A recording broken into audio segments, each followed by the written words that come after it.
On est au Motors Addict Léman, c'est parti pour 2 jours consécutifs de passion automobile. Il y a un plateau exceptionnel, je vais vous faire vivre tout ça dans cette longue vidéo. On verra si ça sera en 1 ou 2 parties. Et il n'y a qu'à voir juste le début, voilà. Très sympa, ça, 991.2 GT3 RS. On commence avec la voiture de l'intro, donc 991.2 GT3 RS en pack Veissar. Alors c'est rigolo parce que c'est assez discret finalement le pack Veissar, puisqu'il y a beaucoup d'éléments en plastique, on n'a pas les jantes en magnésium, et je pense que du coup le pack Veissar ça se trouve à l'intérieur avec les petits éléments assertis en carbone, pack chrono évidemment, pack clutch sport, il y en a quand même pas mal. Et effectivement, ah oui, effectivement il y a quand même le toit et l'aileron en carbone. Franchement la config elle est vraiment cool, elle est assez discrète en blanc, mais blanc noir c'est un combo, j'ai envie de vous dire fiable, voilà, il n'y aura pas de mauvais goût. Très joli, Spider RS, Spider, Boxer Spider tout court. Il y a une Spider RS qui est passée, je vous la montrerai, mais celle-ci en jaune, très très sympa, hein. Jante en tracite grise, jaune, parfait. Là aussi le combo.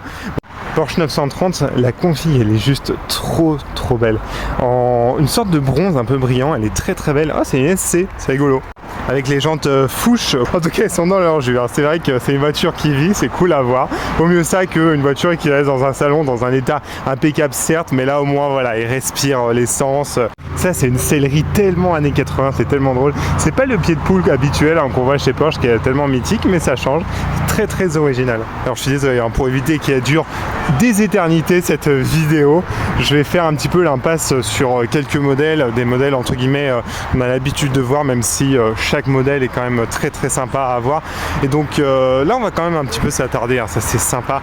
Porsche 356 et c'est rigolo, du coup c'était sur une base de coccinelle, de Volkswagen coccinelle, donc on avait encore voilà la boîte 4, le 4 cylindres, et ensuite on est arrivé évidemment sur ce mythique flat 6 avec la Porsche 901, avec une Porsche 901 Targa. Est-ce que, je sais pas si vous connaissez l'histoire, je vous raconte vite fait, mais en gros c'est un gars qui est arrivé chez Porsche et il a dit ouais, les cabriolets ils vont être interdits parce que si ça se retourne, ils ont peur que ça aplatisse tout simplement les occupants, et du coup ils ont sur cette peur développé en vite fait en fait cette sorte d'halo en avance sur son temps, cette sorte d'halo en aluminium, et c'est rigolo parce que c'est devenu la Targa, un mythe de l'automobile, un mythe pour Porsche, et vraiment une œuvre d'art. Et moi par exemple la Targa avec les Speedsters c'est vraiment mes versions préférées, donc merci à ce gars d'avoir été peut-être trop prudent. Et ça c'est vraiment les Porsche à moteur, les PMA, Porsche à moteur avant, c'est des voitures mal aimées parce que quand on sort de la 911, hein, les Porschistes ils crient un peu au scandale, alors que c'est quand même des voitures vraiment chouettes, bien mieux équilibrées qu'une Porsche 911, mais ça faut pas le dire aux Porschistes parce que les mecs qui sont pas voilà. des voitures assez atypiques dans le look, mais moi j'aime beaucoup, ça fait très young timer. Mais qu'est-ce qu'elle est belle cette 356, oh là là. Par contre là voilà, vous avez un état de musée, mais elle roule, donc ça c'est cool. Porsche 914, alors je vais pas m'étendre dessus parce que clairement j'y connais rien, mais en tout cas c'est rigolo, c'est vraiment atypique hein, comme voiture. On se dit mais c'est une Porsche ouais. Ils ont écrit même sur le radiateur en énorme Porsche, au cas où si on sait pas que c'est une Porsche, mais c'est très rare, et ça c'est encore plus rare, ou peut-être aussi rare, je sais pas, mais là, en tout cas la configuration la rend très très rare. Porsche 964 turbo 3.6, oh là là là là, elle est magnifique, la sellerie violette, la carrosserie violette, les jantes en brillantes, un peu rivetées, oh là là, c'est une œuvre d'art incroyable. Tiens, ça fait très resto mode cette 964 aussi, hein. C'est assez rigolo là, cette signature lumineuse qu'ils ont faite. Ouais, Porsche 901. Ah bah tiens, on parlait de sellerie, voilà, sellerie, pied de poule. Donc là, Carrera 4 GTS, voilà, etc. 930, vous avez une GT2 RS qu'on va aller voir. Là, vous avez une Ultima GTR. Ça, c'est quasiment 1 kg pour un cheval, si j'exagère un peu. Mais en tout cas, c'est énormément de chevaux pour pas beaucoup de poids. C'est exceptionnel. Ça me rappelle là, maintenant les Dallara Stradale qui sont sortis assez récemment. Oh là là, c'est impressionnant. Quel poids plume. Magnifique. Ça, qu'est-ce que j'aime, c'est ce bandeau très massif, cette 993. Oh là là. Une autre Spider orange. Oh Oh, attendez, ça c'est beau, ça c'est très très beau. GT3 Touring avec la configuration, vous pouviez en fait personnaliser votre numéro sur le côté. Oh là là, et la couleur, la peinture bleue, ça doit être une PTS avec les jantes blanches. Oh là là, ça c'est pépite, vraiment très très joli. Très sympa, hein, ça fait très lowrider ces jantes sur cette 996. Très très cool, Panamera et bon bah voilà, quand même, GT2 RS. GT2 RS 700 chevaux, c'est en gros le flat 6 atmosphérique avec 2 turbos pour la booster. Impressionnant, avec un pack Veysar là aussi. Et là le pack Veysar, hein, on le voit, hein, carbone ici, carbone sur le toit, carbone sur l'aileron. Impressionnante.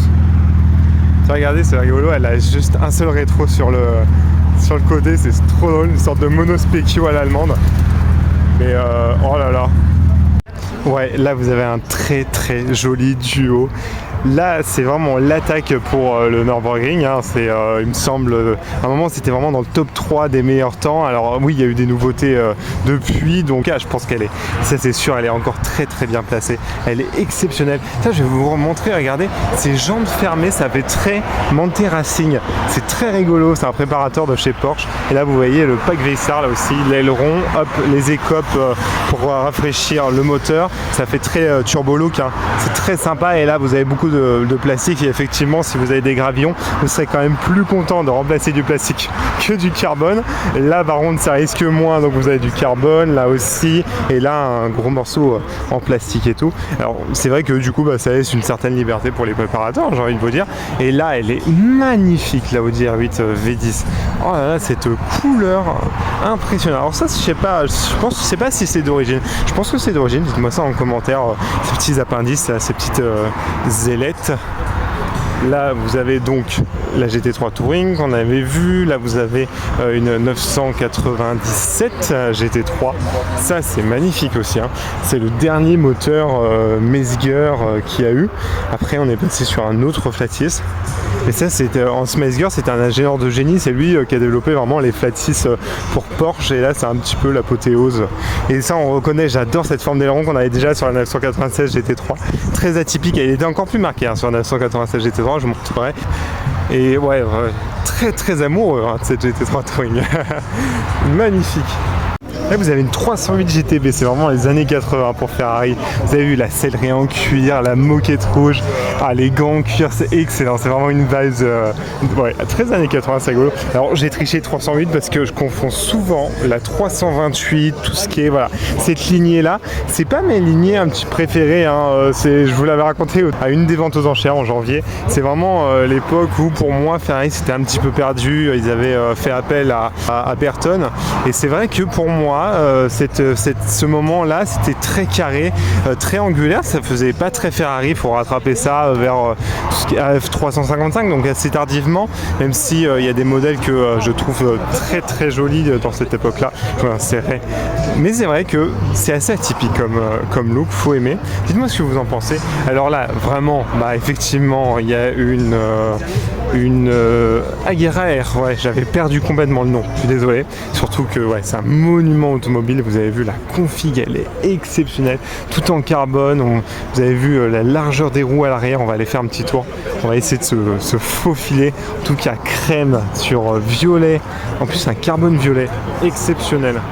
Tiens, si vous voulez une Daytona à vendre, voilà, vous avez la petite annonce sur le pare-brise, elle est incroyable et ça fait écho avec la Dodici Cilindri qui vient de sortir, qui rappelle effectivement cette signature lumineuse à l'avant.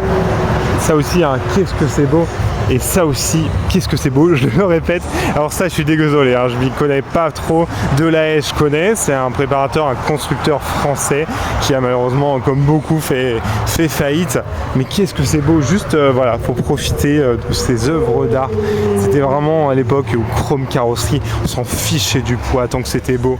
Et ça, une Montréal, tiens, ça fait très très longtemps que je n'en avais pas vu, avec une belle prise NACA sur le capot, ce qui est tout sauf esthétique. Et en plus, attendez, c'est scandaleux, c'est bouché, c'est factice. Alors je sais pas si c'est d'origine, c'était vraiment factice, mais en tout cas c'est factice. Alors vous avez une énorme prise d'air qui est factice, c'est très très drôle. Et là, vous avez une R5 Turbo, l'homologation pour le groupe 4, puis pour le groupe B, pour Renault. Avec Jean Ragnotti à son volant, ils ont gagné énormément de choses. Tiens, ça fait écho, c'est rigolo, voilà. 2 icônes du rallye pour le groupe Renault. Et là, vous avez un autre constructeur. Ah, Talbot, ça je connais, voilà. Ça je connais, Talbot Sport, Peugeot Talbot Sport, etc. 205 D16. Mais oh là là, qu'est-ce que je suis fan. Ça doit être Pininfarina, je pense, ce design. C'est, ouais, à mon avis, c'est... Ouais, bah voilà, j'avais une chance sur deux, j'ai envie de vous dire. Hein. Soit Bertone, soit Pininfarina, c'est Pininfarina. Voilà, vous avez souvent avec les constructeurs italiens, c'est une chance sur deux. C'est vraiment une œuvre d'art, vraiment une scénographie à part entière. Le capot arrière avec évidemment le petit fantôme, parce que quand vous avez une marque qui est devenue mythique en si peu de temps, un peu comme Pagani, j'ai envie de vous dire, il faut une histoire, et quoi de mieux de s'implanter dans une ancienne base aérienne où les gars, en fait, les pilotes de chasse partaient le matin, revenaient la nuit, et finalement les habitants entendaient que les avions de chasse arriver et partir, et du coup ils les appelaient les fantômes. Donc voilà, ils héritent de cette histoire, et c'est bien pour un constructeur qui se veut aussi prestigieux d'avoir une histoire à laquelle sera attaché.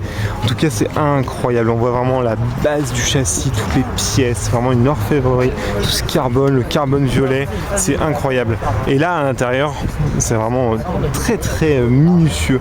C'est comme Pagani, hein. Toutes les pièces sont réfléchies, toutes les pièces sont pensées pour être les plus qualitatives possibles. Là, vous avez une très très belle Porsche 930 Speedster. Je vous ai préparé un short, une petite vidéo sur une 993 Speedster. Et oui, je me trompe pas, une 993 Speedster qui a été fait sur mesure pour un client. Voilà, donc ça fait un petit écho. Là, vous avez une AMG GT Black Series. Ça aussi, c'est incroyable. On va aller voir. Moi, il y a un petit détail que j'adore sur la AMG GT Black Series. C'est voilà, le logo de la voiture, puisque Michelin a été partenaire dans le développement de cette voiture pour créer des pneus qui s'allient le plus possible à faire la voiture la plus performante. Je veux dire, elle est incroyable, vraiment vous avez une sorte de mini DRS. Maintenant vous avez vraiment un DRS sur la GT3 RS, mais là c'est une sorte d'aérofrein avec toutes les pièces. Là par contre vous avez du carbone, hein. Là ils n'ont pas peur, hein, chez AMG. Là vous avez du carbone, etc. tout en bas. Ouais, elle est impressionnante. V8 biturbo, vous avez 700 chevaux si je me trompe pas, si je dis pas de bêtises. Ça fait très LMS, ça fait très LMS GT4. C'est ce spoiler qui a agrandi encore plus la voiture. Ok, aussi vous avez pas assez d'appui aérodynamique. Et là vous avez ça c'est à mon avis c'est une Enstone édition, la toute première. Alors on va pas parler beaucoup d'Enstone en ce moment parce que c'est assez conflictuel entre Viry-Châtillon et Enstone, puisque je sais pas si vous avez suivi, mais en gros ils veulent pour soi-disant plus de performance abandonner le bloc motopropulseur de Renault pour un bloc Mercedes. Donc voilà, mais en tout cas c'était une petite édition limitée, voilà, en écho à cette configuration atypique pour une équipe de Formule 1 d'avoir en Angleterre et à Paris séparer le châssis et le bloc moteur. Enfin, voilà, je parle d'actu F1 dans un événement automobile, ça n'a aucun sens, c'est trop drôle. Et là vous avez une autre AMG GT Black Series, je préfère l'autre, dites-moi ce que vous en pensez. Là-bas je trouve que ça contraste vachement, c'est plus uni, là c'est rigolo, et c'est plus uni, ouais, gris sur gris. Bon, faut aimer, ça reste une voiture exceptionnelle, A110R. Ah ça aussi, mais qu'est-ce que c'est beau. Vous avez une Turini là-bas, et là vous avez une A110R normale, normale entre guillemets, parce qu'en fait la Turini, en fait la différence c'est que là vous avez les jantes en carbone, et en fait les gars ça prenait tellement de temps à faire ces jantes en carbone qu'ils se sont dit bon, on aimerait bien en livrer plus, autant sortir une A110R avec des jantes un peu plus normales, qui mettent moins de temps à être développées, même si du coup vous avez un petit peu plus de poids entre guillemets, parce que là vraiment ils sont allés à la chasse au poids, hein. C'est exceptionnel, c'est pas de vitres, tout en carbone, capot en carbone, là en carbone, le sorte de pack aéro en carbone, le diffuseur en carbone. Ça fait très ravage, cette partie noire à l'arrière qui contraste avec le bleu alpine, c'est très sympa, une sorte de bleu alpine mat en plus. Oh là là, très sympa. Et ça par contre c'est la première fois que je vois cette signature. Normalement c'est soit un noir orange pour les A110S ou soit un bleu blanche. Là c'est rigolo, c'est assez original.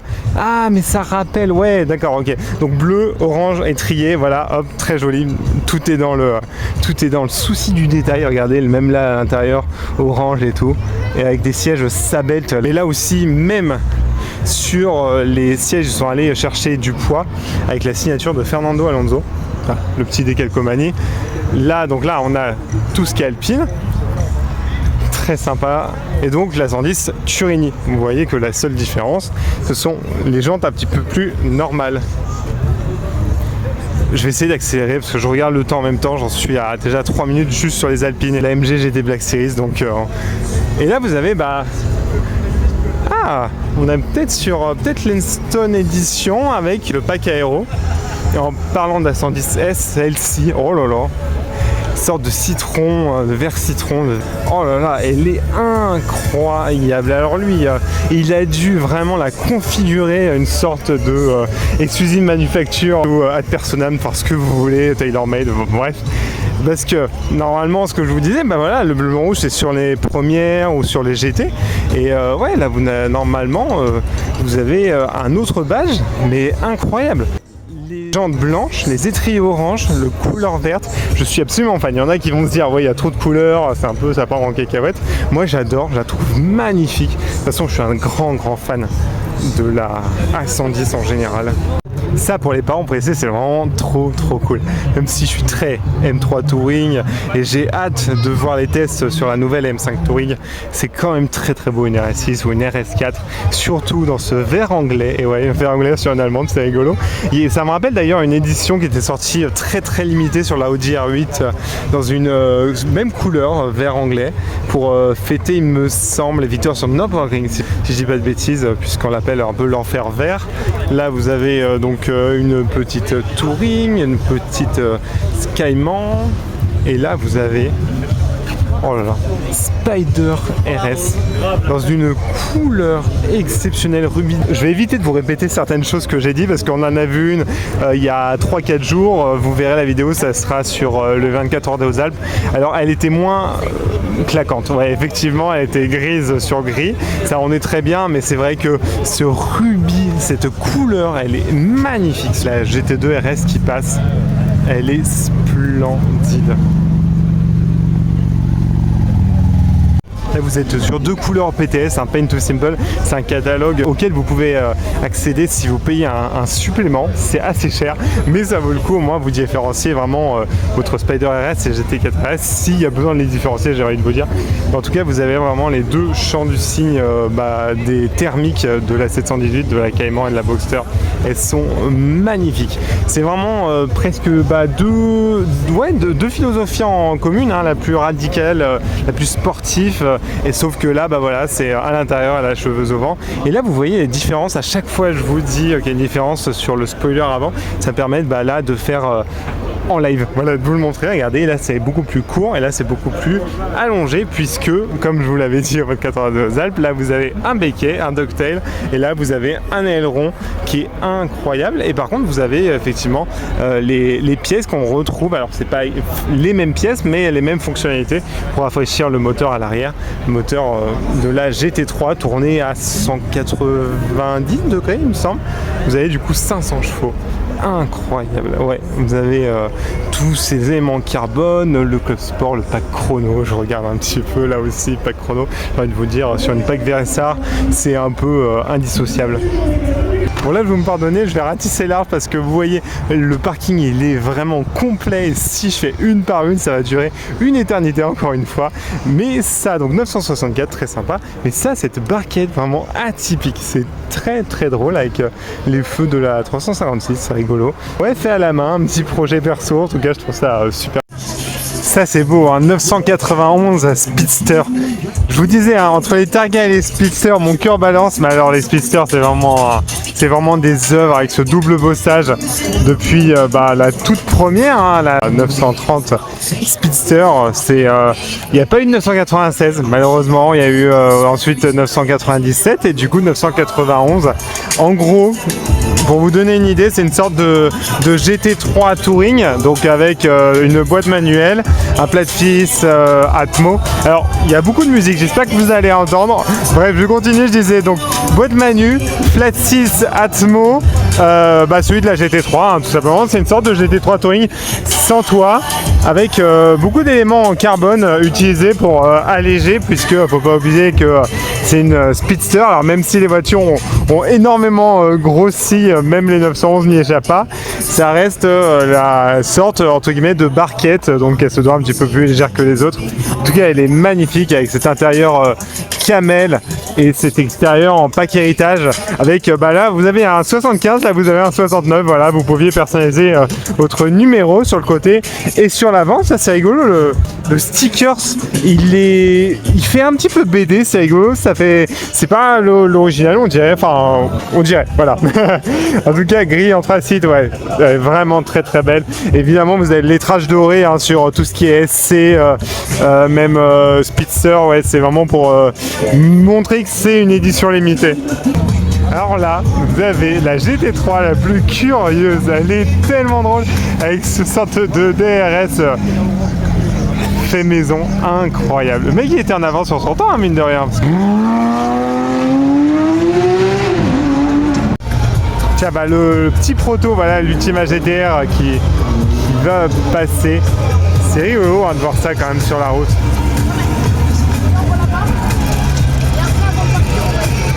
Bon là on va ratisser large parce que là encore on en a déjà vu de ces exemplaires. 911 cab, 356 cabriolet, 997. Là vous avez 935. Ça par contre c'est incroyable, on va s'y attarder un petit peu. Tiens c'est rigolo, voilà, 935, 3.8 turbo, 500 à 700 chevaux. Je vais pas vous réciter la plaque, je vais, voilà. Hop, vous pourrez mettre pause, voilà, si ça vous intéresse. Et la 935, c'était surnommée la Moby Dick en raison de ses formes un peu particulières.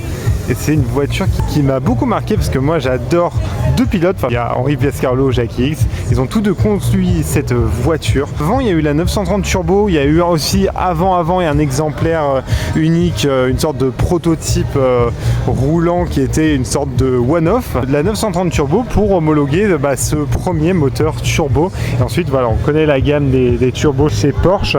Mais voilà, on est sur les premières bases du turbo chez Porsche.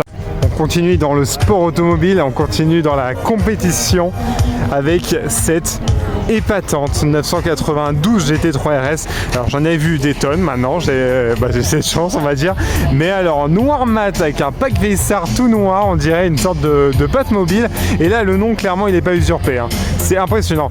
C'est rigolo, on parlait tout à l'heure du mec qui a fait un fait maison, un DRS. Là c'est Thierry. Voilà, vous avez tout simplement un DRS qui est issu des technologies de la Formule 1 et en plus vous avez une sorte de petit béquet.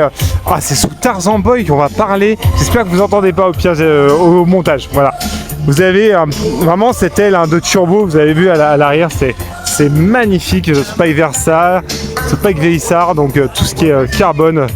Et là vous avez un même radiateur. Tout à l'heure Romain Dumas il disait aujourd'hui la compétition des marques inspire et amène des technologies dans les voitures de série. C'est totalement vrai, hein. Il n'y a qu'à voir en fait cette GT3 RS, c'est épatant, c'est une voiture de course homologuée pour la route quoi. Et pour le coup là aussi le nom est pas usurpé quoi. Et ça mérite 2 secondes la forme vraiment pour montrer comment cette voiture est née en soufflerie, c'est incroyable. J'avais vu une vidéo vraiment où on voyait les flux d'air passer sur la carrosserie avec l'air frais et l'air chaud. Donc celui qui est évacué, l'air chaud, c'est celui-ci. Parce que ici vous avez un grand radiateur unique qui est comme les voitures de compétition, les RSR. Alors il y a des choses, je m'en souviens, c'est pas très utile dans la vie quotidienne. Alors ça en fait partie, voilà. Il y a un grand radiateur unique à la place du coffre avant, comme sur une RSR, comme ce DRS issu de la compétition que vous avez de série, c'est exceptionnel. Et là donc vous avez cet air chaud qui s'évacue sur les côtés. Et là vous avez de l'air frais qui est canalisé au milieu, qui est canalisé sur le toit avec ces petites ailettes et qui vient tout droit derrière pour alimenter, pour gaver en air frais, tout comme ici le Flat 6 525 chevaux il me semble. Et alors cet aileron, en plus d'avoir ce DRS, j'en parle, c'est 4 fois que je le dis au moins, vous avez un appui aérodynamique exceptionnel. Elle est incroyable. Je pourrais vous en parler des heures, mais il y a un plateau là aussi superbe, donc malheureusement ça fait un peu de mal, mais on va un petit peu la passer, on va passer à autre chose. Tiens, en parlant de RSR ou même de Cup, là vous avez vraiment une 997 préparée avec un kit. Vraiment, elle est vraiment préparée, prête pour aller sur la piste, hein. Elle est incroyable. Vous avez vraiment les ailerons à l'ancienne, vraiment un petit peu. Ça fait très artisanal quand on voit les ailerons aujourd'hui qui sont très très recherchés. Mais elle a beaucoup de charme, hein, cette 997 GT3. Là, vous avez une 991 GT3 RS qui part en config de lancement, si je dis pas de bêtises, en vert avec les jantes dorées. Voilà, 996 également. Qu'est-ce qu'il y a comme choix, c'est incroyable. 991 GT3 RS mais phase 1 cette fois-ci. Là aussi une autre phase 1. Là vous avez une petite GT3 Touring qui part. Oh là là, là vous avez beaucoup de Carrera. Voilà, 991, 991.2. Oh là là, c'est une turbo, pardon. Oui, c'est une turbo, voilà, juste là, mais à culpa. Là vous avez une 930 avec un style de 2 litres 7 RS, c'est rigolo, avec les jantes flush, fouche, comme vous voulez, là encore. Et là 993, mais il me semble que j'ai commence à faire le tour. Ouais, c'est super, là aussi un GT4, magnifique ça aussi. Alors là, comment j'ai pu passer à côté? Parce que je vous explique, j'arrivais de là et hop, je vois une très belle carrosserie jaune, une 512 TR. Oh là là, qu'est-ce qu'elle est belle! Je suis tellement amoureux de la Testarossa. Et là, en fait, c'est une Testarossa en mieux, voilà, en modernisé, en amélioré, en plus aérodynamique. Voilà, le châssis retravaillé, plus de freins, etc. Le même flat 12, un petit peu plus puissant. Voilà, c'est vraiment une évolution. Parce que en fait, c'est rigolo parce que les Testarossa, tout ce qui est Testarossa Countach, c'est des mythes automobiles, mais c'est des voitures en fait qui sont tellement galères à conduire au quotidien.